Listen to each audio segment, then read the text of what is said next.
Hi friends, I'm Rajesh Jetli here from Jet Overseas and Jetli Times Academy।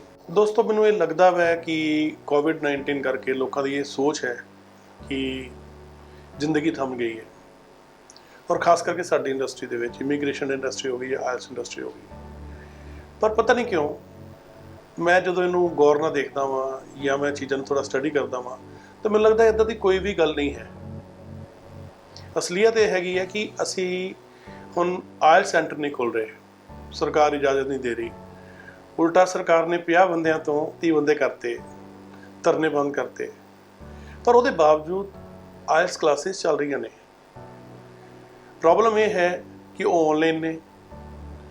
Problem basically ਇਹ ਨਹੀਂ ਕਿ online ਨੇ, problem ਇਹ ਹੈ ਕਿ ਤੁਸੀਂ ਸੋਚਦੇ ਹੋ ਕਿ ਆਨਲਾਈਨ ਨੇ। ਇਨਫੈਕਟ ਆਨਲਾਈਨ ਸਟੱਡੀ ਦੀ ਆਦਤ ਪਾ ਲਓ ਤੇ ਬਹੁਤ ਵਧੀਆ ਹੈ, ਕਿਉਂਕਿ ਵਰਲਡ ਆਰਡਰ ਚੇਂਜ ਹੋ ਰਿਹਾ ਹੈ।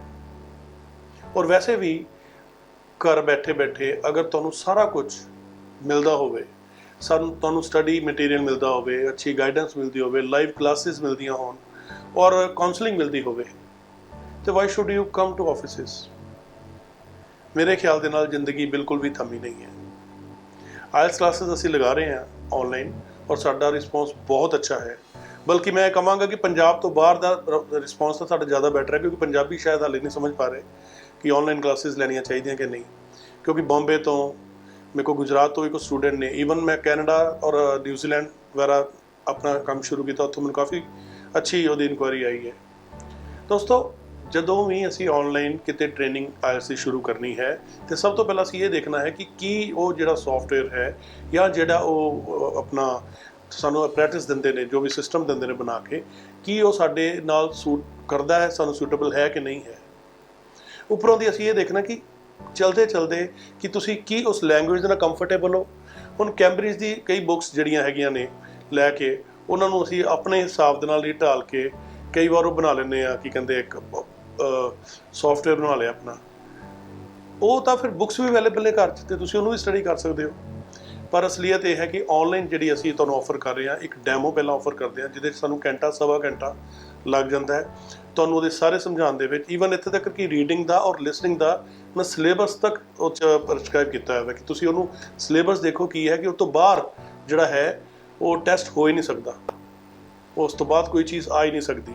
ਉਹਨੂੰ ਅਸੀਂ ਲੈਸਨ ਵਾਈਜ਼, ਐਕਸਰਸਾਈਜ਼ ਵਾਈਜ਼ ਪਹਿਲਾਂ ਉਹਨੂੰ ਸਟੱਡੀ ਕਰਦੇ ਹਾਂ, ਫਿਰ ਅਸੀਂ ਉਹਦੇ ਸੈਕਸ਼ਨਲ ਟੈਸਟ 'ਤੇ ਜਾਂਦੇ ਹਾਂ, ਯਾਨੀ ਕਿ ਰੀਡਿੰਗ, ਲਿਸਨਿੰਗ, ਰਾਈਟਿੰਗ ਵਗੈਰਾ ਕਰਨ ਦੇ ਬਾਅਦ ਜਾਂਦੇ ਹਾਂ। ਫਿਰ ਤੁਹਾਨੂੰ ਇੱਕ ਲਾਈਵ ਕਲਾਸ ਦਿੱਤੀ ਜਾਂਦੀ ਹੈ ਇਹ ਦੇਖਣ ਨੂੰ ਕਿ ਭਈ ਕੀ ਜਿਹੜੀ ਕੁਆਲਿਟੀ ਆਫ ਟੀਚਿੰਗ ਅਸੀਂ ਪ੍ਰੋਮਿਸ ਤੁਹਾਨੂੰ ਕਰ ਰਹੇ ਹਾਂ ਕਿ ਉਹ ਤੁਹਾਡੇ ਮੁਤਾਬਿਕ ਠੀਕ ਹੈ ਕਿ ਨਹੀਂ ਠੀਕ ਹੈ। ਜੇ ਤੁਹਾਨੂੰ ਲੱਗਦਾ ਹੈ ਕਿ ਉਹ ਸਾਰਾ ਸੂਟੇਬਲ ਹੈ, ਤੁਹਾਨੂੰ ਉਹ ਟੀਚਰ ਦੀ ਗੱਲ ਸਮਝ ਲੱਗਦੀ ਹੈ, ਲਾਈਵ ਕਲਾਸਿਸ ਸਮਝ ਆਉਂਦੀਆਂ ਨੇ, ਫਿਰ ਅਸੀਂ 7 ਦਿਨ ਦਾ ਟਾਈਮ ਦਿੱਤਾ ਜਾਂਦਾ ਹੈ।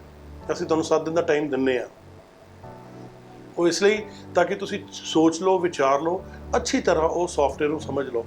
ਫਿਰ ਉਸ ਤੋਂ ਬਾਅਦ ਜਾ ਕੇ 6 ਮਹੀਨੇ ਦੀ ਵੈਲਿਡਿਟੀ ਵਾਲਾ 3 ਮਹੀਨੇ ਦੀ ਕਲਾਸਿਸ ਨਾਲ 2 ਈ-ਬੁੱਕਸ ਜਿਹੜੇ ਤੁਹਾਨੂੰ ਅਸੀਂ ਨਾਲ ਦਿੰਦੇ ਪਏ ਹਾਂ, ਇਹ ਸਾਰਾ ਸਿਸਟਮ ਸਾਡੇ ਕੋਲ ਹੈ।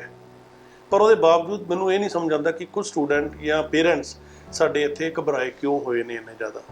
ਉਹਨਾਂ ਨੂੰ ਕਿਉਂ ਲੱਗਦਾ ਕਿ ਫਿਜ਼ੀਕਲ ਕਲਾਸਿਸ ਹੀ ਕਲਾਸਿਸ ਨੇ ਔਰ ਆਨਲਾਈਨ ਕਲਾਸਿਸ ਨਹੀਂ ਹੋ ਸਕਦੀਆਂ, ਕਿਉਂਕਿ ਉਹਨਾਂ ਨੂੰ ਆਦਤ ਨਹੀਂ। ਇਸ ਕਰਕੇ ਘੱਟ ਤੋਂ ਘੱਟ ਡੈਮੋ ਲੈ ਕੇ ਤਾਂ ਦੇਖੋ, ਟਰਾਈ ਤਾਂ ਕਰੋ। ਉਸ ਤੋਂ ਬਾਅਦ ਮੈਂ ਗੱਲ ਕਰਾਂਗਾ UK, Canada the. Australia we of course ਮੈਨੂੰ ਲੱਗਦਾ ਹੈ ਕਿ ਅੱਛੀ ਤਰ੍ਹਾਂ ਖੁੱਲ ਰਿਹਾ ਹੈ, ਇਹ 'ਚ ਦੋ ਰਾਏ ਨਹੀਂ ਹੈ। ਜਨਵਰੀ ਤੱਕ ਸਾਰਾ ਕੁਝ ਬਹੁਤ ਨਾਰਮਲ ਹੋ ਜਾਏਗਾ ਔਰ ਮੈਨੂੰ ਲੱਗਦਾ ਕਿ ਬਾੜ ਆਏਗੀ ਵੀਜ਼ਿਆਂ ਦੀ। ਅੰਬੈਸੀਜ਼ ਵਿਲ ਬੀ ਫਲੱਡਡ, ਠੀਕ ਹੈ, ਵਿਦ ਐਪਲੀਕੇਸ਼ਨਸ, ਔਰ ਹਰੇਕ ਜਿਹੜਾ ਸਾਡੇ ਇਮੀਗ੍ਰੇਸ਼ਨ ਦੇ ਕੰਸਲਟੈਂਟ ਨੇ ਸਾਰੇ ਬਿਜ਼ੀ ਹੋਣਗੇ। ਕੈਨੇਡਾ ਦੀ ਗੱਲ ਕਰੀਏ ਤਾਂ ਕੈਨੇਡਾ ਦੇ ਵਿੱਚ ਇਸ ਟਾਈਮ ਆਲਰੇਡੀ ਐਡਮਿਸ਼ਨਸ ਚੱਲ ਰਹੀਆਂ ਨੇ, ਠੀਕ ਹੈ, ਔਰ ਕੁਝ ਇੰਸਟੀਚਿਊਟ ਇੱਦਾਂ ਦੇ ਨੇ ਜਿਹੜੇ ਇਹ ਪ੍ਰੋਬਲਮ ਨੂੰ ਸਮਝਦੇ ਵੀ ਹੈ ਕਿ ਸਾਡੇ ਕੋਲ ਕੋਵਿਡ-19 ਕਰਕੇ ਆਇਲਸ ਦੇ ਐਗਜ਼ਾਮ ਨਹੀਂ ਹੋ ਰਹੇ ਔਰ ਬੱਚੇ ਤਿਆਰੀ ਨਹੀਂ ਕਰ ਰਹੇ, ਅਤੇ ਉਹ ਤੋਂ ਬਿਨਾਂ ਉਹਨਾਂ ਨੂੰ ਐਡਮਿਸ਼ਨ ਦੇ ਰਹੇ ਨੇ। ਅਤੇ ਮੈਨੂੰ ਲੱਗਦਾ ਹੈ ਕਿ ਅੰਬੈਸੀ ਵੀ ਇਹ ਚੀਜ਼ ਨੂੰ ਸਮਝੇਗੀ। ਪਰ ਮੈਂ ਇੱਕ ਤੁਹਾਨੂੰ ਛੋਟੀ ਜਿਹੀ ਰਾਏ ਦੇਣੀ ਚਾਹਾਂਗਾ। ਸਾਡਾ ਧਿਆਨ ਉਧਰ ਕਿਸੇ ਦਾ ਨਹੀਂ ਹੈ, ਸਾਡੇ ਈਵਨ ਕੰਸਲਟੈਂਟਸ ਦਾ ਵੀ ਉਧਰ ਧਿਆਨ ਨਹੀਂ ਹੈ। ਸਸਕੈਚੇਵਾਨ ਇੱਕ ਜਗ੍ਹਾ ਹੈ ਉੱਥੇ, ਅਤੇ ਉੱਥੇ ਰਜਾਈਨਾ ਔਰ ਸਸਕਟੂਨ ਕਰਕੇ 2 ਪਲੇਸਿਸ ਨੇ ਜਿੱਥੇ ਬਹੁਤ ਅੱਛੇ ਇੰਸਟੀਚਿਊਟ ਨੇ। ਮੈਂ ਚਾਹਾਂਗਾ ਕਿ ਤੁਸੀਂ ਸਸਕੈਚੇਵਨ ਦੇ ਵਿੱਚ ਟਰਾਈ ਕਰੋ। ਇੱਕ ਤਾਂ ਉਹਦੀ ਵੀਜ਼ਾ ਦੀ ਸ਼ਿਓਰਿਟੀ ਜ਼ਿਆਦਾ ਹੈ, ਕਿਉਂਕਿ ਗੌਰਮੈਂਟ ਖੁਦ ਚਾਹੁੰਦੀ ਹੈ ਕਿ ਉੱਥੇ ਲੋਕ ਆਉਣ, ਉਹ ਜਗ੍ਹਾ ਜਿਹੜੀ ਹੈ ਆਬਾਦ ਹੋਵੇ, ਬਿਲਕੁਲ ਮੈਨੀਟੋਬਾ ਵਾਂਗੂ। ਮੈਨੀਟੋਬਾ 'ਚ ਕਿਸੇ ਟਾਈਮ ਦੇ ਉੱਤੇ ਬੜੇ ਆਰਾਮ ਦੇ ਨਾਲ ਐਡਮਿਸ਼ਨ ਮਿਲਦੀ ਸੀ, ਅੱਜ ਤੁਸੀਂ ਟਰਾਈ ਕਰਕੇ ਦੇਖੋ ਇੰਸਟੀਚਿਊਟ ਕਿੰਨੇ ਨਖਰੇ ਕਰਦੇ। ਲੇਕਿਨ ਇਹੀ ਚੀਜ਼ ਜਿਹੜੀ ਤੁਹਾਨੂੰ ਹੁਣ ਚਾਹੀਦੀ ਹੈ ਉਹਦੇ ਵਿੱਚ ਮੈਂ ਕਹਾਂਗਾ ਸਸਕੈਚੇਵਨ ਦੇ ਵਿੱਚ ਈਜ਼ੀਲੀ ਅਵੇਲੇਬਲ ਹੈ। ਉੱਥੇ ਅੱਛੇ STS ਕਾਲਜਿਸ ਨੇ, ਕਮਿਊਨਿਟੀ ਕਾਲਜਿਸ ਨੇ, ਈਵਨ ਸਾਡੇ ਕੋਲ ਵੀ ਉਹ ਕਾਲਜਿਸ ਅਸੀਂ ਆਪਣੇ ਕੋਲ ਰੱਖੇ ਹੋਏ ਨੇ। ਜੇ ਤੁਸੀਂ ਸਾਨੂੰ ਕੰਟੈਕਟ ਕਰਨਾ ਚਾਹੁੰਦੇ ਹੋ ਤਾਂ ਤੁਸੀਂ ਸਾਨੂੰ ਕੰਟੈਕਟ ਕਰ ਸਕਦੇ ਹੋ। ਐਂਡ ਕੋਸ਼ਿਸ਼ ਕਰੋ ਦੋਸਤੋ ਕਿ ਤੁਸੀਂ ਕੁਛ ਨਾ ਕੁਛ ਕਰਦੇ ਰਹੋ। ਘਰ 'ਚ ਬੈਠੋਗੇ ਇੱਦਾਂ ਆਰਾਮ ਦੇ ਨਾਲ ਤੇ ਤੁਹਾਨੂੰ ਬਹੁਤ ਵੱਡੀ ਸਮੱਸਿਆ ਆਏਗੀ, ਬਹੁਤ ਪ੍ਰੋਬਲਮ ਆਏਗੀ ਆਉਣ ਵਾਲੇ ਟਾਈਮ ਦੇ ਵਿੱਚ। UK ਬਹੁਤ ਵਧੀਆ ਪਾਲਿਸੀਜ਼ ਲੈ ਕੇ ਆਏ ਨੇ ਸਟੂਡੈਂਟਸ ਦੇ ਲਈ। ਮੈਂ ਕਦੀ ਸੋਚਿਆ ਨਹੀਂ ਸੀ UK ਇੱਦਾਂ ਦਾ ਦਿਨ ਵੀ ਆਏਗਾ ਕਿ UK ਸਾਡੇ ਲਈ ਇਹਨਾਂ ਕੁਝ ਕਰੇਗਾ। ਜਿੱਦਾਂ ਫੋਰ ਐਗਜ਼ਾਮਪਲ UK ਨੇ ਸਪਾਊਸ, ਸਿੰਗਲ ਵੀਜ਼ਾ ਦੋਨਾਂ ਉੱਤੇ ਪ੍ਰੋਪਰ ਤੁਹਾਡੇ ਤੇ ਡਿਸਕ੍ਰਿਪਸ਼ਨ ਤੇ ਛੱਡਿਆ ਕਿ ਤੁਸੀਂ ਕਿਹੜਾ ਚਾਹੁੰਦੇ ਹੋ।